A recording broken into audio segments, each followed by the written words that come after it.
సేవకుల్ని పరామర్శించేవాళ్ళు లేరు. కష్టం వస్తే విశ్వాసులకి ప్రాణాలు ఇస్తారు సేవ. వాళ్ళు ఏం చేస్తున్నారు, చిన్న చిన్న సంఘాలని చెప్పేసి పాస్టర్ గారిని వదిలిపెట్టి పెద్ద పెద్ద సంఘాలు ఉన్న వాళ్ళ దగ్గర పరిగెత్తుతూ ఉన్నారు. ఇన్ని సంవత్సరాలు నీ కొరకు కష్టపడి ప్రార్థన చేస్తుంటే జనాన్ని చూసి పరిగెత్తితే దేవుడు నీకు ఎట్నుంచి ఇస్తాడు ఆశీర్వాదం? నేను చెప్తున్నాను, కోట్ల మంది మధ్యలో నువ్వు ఉన్నా ఇచ్చేది ఆయన ఒక్కడే ఆశీర్వాదం. ఒంటరిగా కూర్చుని ఉన్నా, కొద్ది మంది మధ్యలో ఉన్నా ఇచ్చేది ఆయనే ఆశీర్వాదం. సంఘాలను వదిలిపెట్టి, సేవకులను వదిలిపెట్టి, చిన్న చిన్న సహవాసాలు వాళ్ళని పరామర్శించాల్సిన విశ్వాసులే వాళ్ళ బాగోగులు గమనించుకుని అయ్యో అని వాళ్ళ కొరకు ప్రార్థన చేసి, వాళ్ళ కొరకు ప్రయాసపడి, వాళ్ళ క్షేమ యోగాలు చూడవలసిన వాళ్ళే వాళ్ళని ధిక్కరించి, వాళ్ళ మీద నెపములు నేరాలు మోపి, వాళ్ళ సంఘం చిన్నాభిన్నం చేసి కొద్దిమందే వస్తున్నారనే తలంపుతో వాళ్ళని తృణీకరించి ఎక్కడికో పోయి కూర్చుంటే ప్రయోజనం ఏమైనా ఉంటుందా? దేవుడు లెక్క అడుగుతాడు, దేవుడు ఊరుకోడు. అవును, వందల్లో వేలల్లో జనాలను చూసి పరిగెత్తుకుని ప్రాకులాడితే ఉపయోగం లేదు. దైవ చిత్తం ఏంటో వెతికి మనం చేయాల్సింది ఏంటంటే, అంచె దినాలలో చిన్న చిన్న సంఘ సేవకుల్ని పరామర్శించగలిగిన స్థితిని సంపాదించాలి. చిన్న చిన్న సంఘాలుగా ఉన్న సేవకుల్ని వాళ్ళని ఎంకరేజ్ చేయాలి, వాళ్ళకి సపోర్ట్ చేయాలి, వాళ్ళని పరామర్శించాలి, వారి బాగోగులు చూడాలి, వాళ్ళ క్షేమ ఆధారాలు చూడాలి. కడుపు నిండిన వాడికి తేనె పట్టి పెట్టినా కాలుతో తొక్కుంటా పోతాడట. ఆకలైనోడికి పిడికిడి అన్నం పెట్టిన, ఒక ముద్ద పెట్టిన కడుపు నిండా తింటాడు. అది పరామర్శించటంలో. ఆషామాష అనుకుంటున్నారా దేవుని సేవ అంటే? ఒక క్రమం లేదా, ఒక నియమం లేదా, ఒక పద్ధతి లేదా? దేవుని చిత్తం ఏంటో కూడా ఎరుగని పరిస్థితుల్లో నశించిపోతున్నారా? దేవుని యొక్క చిత్తం ఏంటో తెలుసా? కష్టపడుతున్న సేవకుల్ని పరామర్శించగలిగిన స్థితి ఏ విశ్వాసి అయితే పొందుకుంటాడో, నెంబర్ 1 దేవునికి ప్రీతికరమైన పరిచర్య చేస్తున్న మరి వ్యక్తిలో ఒక వ్యక్తిగా మార్చబడతారు. కాబట్టి మనం పరామర్శించవలసినవి చాలా ఉన్నాయి. కష్టాల్లో ఉన్న వాళ్ళని పరామర్శించాలి, బాధల్లో ఉన్న వారిని, చిన్న చిన్న సంఘ సహవాసాల్లో ఉన్న వాళ్ళని పరామర్శించాలి, వాళ్ళ గురించి ప్రార్థన చేయాలి, వాళ్ళకి సహకరించాలి. వాళ్ళ విషయమై దేవా ఈ సంఘాన్ని కూడా లేవనెత్తు, అయ్యా ఈ సేవకుడిని కూడా వాడుకో, ఈ సేవను కూడా అభివృద్ధి చేయయ్యా అని నీ వంతు నీకై నువ్వు ఒక అద్భుతమైన దైవ జ్ఞానంతో వాళ్ళకి సహకరించగలిగిన స్థితిని సంపాదించాలి. ఆమేన్, హల్లెలూయా.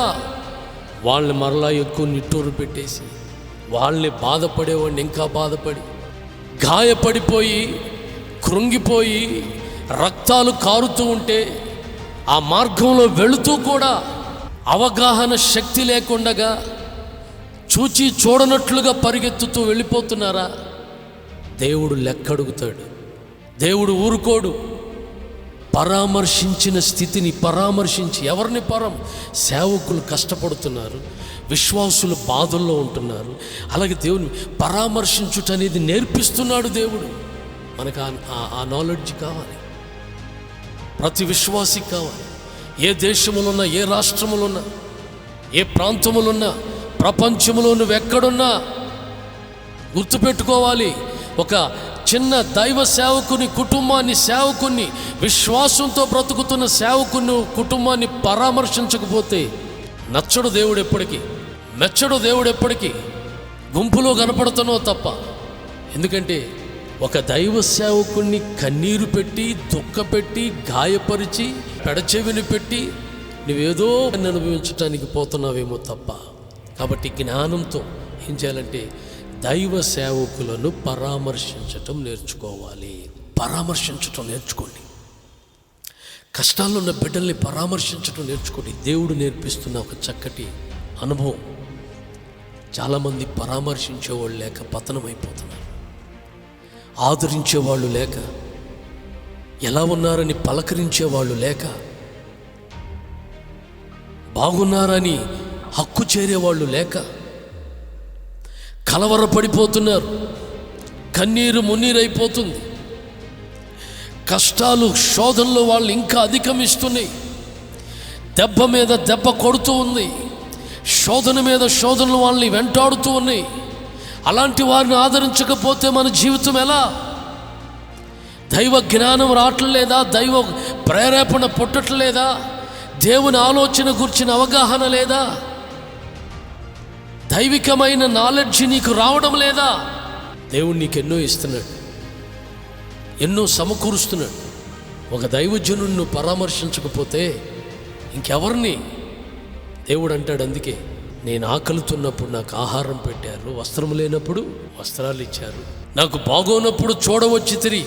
వాళ్ళంటారు నీతిమంతులు, ప్రభా నువ్వెప్పుడు బాగోలేదు, నీకెప్పుడు బాగోలేదు, నీకెప్పుడు వస్త్రాలు ఇచ్చాం, నీకెప్పుడు ఆహారం పెట్టాం, నీకెప్పుడు నీళ్ళు ఇచ్చాం, నీకెప్పుడు ఎన్ని చేసామయ్యంటే, ఇదిగో ఈ చిన్న సేవకులైన వీళ్ళకి, ఈ దీన సేవకులకు మీరు చేశారు కాబట్టి నాకు చేసినట్లే. చప్పట్లు కొట్టి చేతులెత్తి ప్రభువా నీకు మహిమ కలుగునుగా కనండి గట్టిగా. హల్లెలూయా. యేసయ్య నేరుగా చెబుతున్నాడు, ఆయన్ని పోల్చుకుని చెబుతున్నాడు. ఎవరిని చూపించి? ఈ దీనదాసులకు. ఎవరిని పరామర్శిస్తున్నావు మనం? ఆ చిన్న చిన్న చిన్న చిన్న పరిచయలు ఉన్న సేవకులకు ఇచ్చారంట. వాళ్ళకిస్తే నీకెలా అయ్యా? వాళ్ళకిస్తే నాకు ఇచ్చినట్టే. స్తోత్రం చెబుదామా? వాళ్ళని పరామర్శించారు, వాళ్ళ బాగోగులు చూశారు, అది చాలు, అది నాకు చెందినట్టే. వాళ్ళు ఆశ్చర్యపోయారు. ఇప్పుడు ఈయన కూడా మంచి సమరయుడు కూడా, ఈయన యేసు ప్రభువుకు సాదృశ్యం. ఈయన కూడా ఏం చేస్తున్నాడు? జాలిపడి దగ్గరకు పోయి నూనె ద్రాక్షారసం పోసి అతని గాయాలు కట్టి తన వాహనం మీద ఎక్కించుకున్నాడంటండి. చప్పట్లు కొట్టి చేతులెత్తి. ఎంత అద్భుతమైన పరామర్శ, స్పందన, అనుభవం. పౌలు అంటారు, ఏమన్నారు తెలుసా? ఒక అవయవమునకు ఒక అవయవము ఎలాగూ పరామర్శించునో అని అంటాడు. అలా సంఘములో దేవుని బిడ్డలు ఒకరిని ఒకరు పరామర్శించుకోవాలట. ఒకరిని ఒకరు పరామర్శించుకోవాలి, పలుకరించుకోవాలి, ఆప్యాయతలు పంచుకోవాలి, ఆనందాన్ని పంచుకోవాలి, కష్ట సుఖాలలో వాళ్ళని ఆదరించాలి, శోధన బాధల్లో వాళ్ళని నిబ్బరపరచాలి, వెన్ను తట్టాలి, చెయ్యి పట్టాలి, లేవనెత్తాలి. కృంగిపోతున్న పరిస్థితుల్లో నుండి వాళ్ళకి నీ వంతు నీవు ఏదో ఒక విధంగా వారిని బాగోగులు చూసి పరామర్శించగలిగిన స్థితిని సంపాదించాలి. పరామర్శించే అనుభవం దావీదుకు ఉంది. అమోనీల రాజు చనిపోయాడు. ఇతడంట దావీదుకి చాలా దయ చూపించిన వాడంట, ప్రేమతో ఉన్నవాడు. కాబట్టి అతడు నా మీద ఎంతో జాలి దయ చూపించాడు కదా అని చెప్పి, అతడు చనిపోయాడు కదా, తన కుమారుని నేను దయతో పలకరిద్దాం, ఆయన్ని ప్రేమిద్దాం, ఆయనకి ఏదైనా హెల్ప్ చేద్దాం, ఆయనకి ఏదైనా సహాయం చేద్దాం అనే భావనతో, అనే ధోరణితో దావీదు మహారాజు తన సైనికులను లేకపోతే తన సేవకులను పంపిస్తే, వాళ్ళ మాట విని దావీదు దయతో ప్రేమతో తన తండ్రి చేసిన దయ మమకారాన్ని బట్టి ఈయన్ని పరామర్శించి ఈయనకి ఏదైనా హెల్ప్ చేద్దామని, మేలు చేద్దామని పంపిస్తే, ఇతడు పక్కన వారి మాటిని ఆ మేలుకు బదులు కీడు తెచ్చుకున్నాడు. నేను అనేది ఏంటంటే, ఇక్కడ దావీదుకి పరామర్శించే హృదయం కలిగి ఉన్నాడు. మన ప్రభువుకి పరామర్శించే అనుభవం ఉంది. ఈ రోజున మనకి కూడా ఇతర కష్ట సుఖాలలో వాళ్ళని పరామర్శించగలిగిన స్థితిని మనం ఎప్పుడు సంపాదించుకోగలుగుతాము? అందుకే అరణ్యములో, కాలిన అరణ్యములో, ఎడారిలో, భీకర ధ్వని కలిగిన ఎడారిలో దేవుడు వారిని కనుగొని ఆవరించి వారిని పరామర్శించి కంటికి కనురెప్పలాగా కాపాడాడు. కాబట్టి దావీదులో పరామర్శించే అనుభవం ఉంది. ఇప్పుడు మనం మళ్ళా క్రొత్త నిబంధనలో యేసు ప్రభు మంచి సమరయుడు చేసిన పనులు చూస్తే, అతడు అలా నూనె రాసి ద్రాక్షరసం పోసి తన వాహనం ఎక్కించుకుని ఎక్కడికి తీసుకెళ్ళాడు? అతన్ని పోటకోళ్ళ వాని ఇంటికి తీసుకుని వెళ్ళి అతన్ని అప్పగించి, ఇంకా ఏదైనా ఖర్చు అవుతే నేను ఇస్తానని చెప్పి ఇతన్ని పరామర్శించమని చెప్పాడు ఆయన.